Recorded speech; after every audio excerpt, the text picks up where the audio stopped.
Congress has discussed and authorized over and over again. He also said at one point, if members of Congress have an issue with this, I encourage them to speak up. In your opinion, has the administration listened to members of Congress who have an issue with some of this surveillance?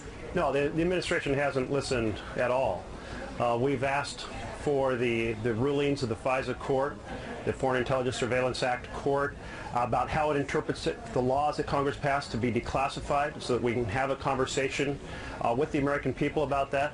For example, the question is, how is scooping up your cell phone data, which tracks where you are, my cell phone data, related to an investigation? That's the plain language of the law, related to an investigation.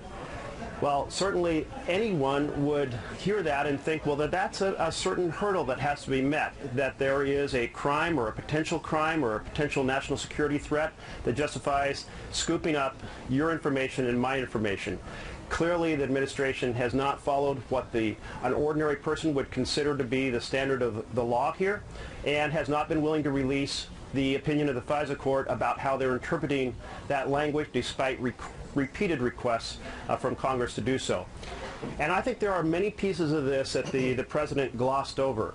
He took very lightly the collection of very detailed information about who you call, who you talk to across America. He took very lightly the fact that that information involves where you are when, the tracking of virtually every American through their cell phone.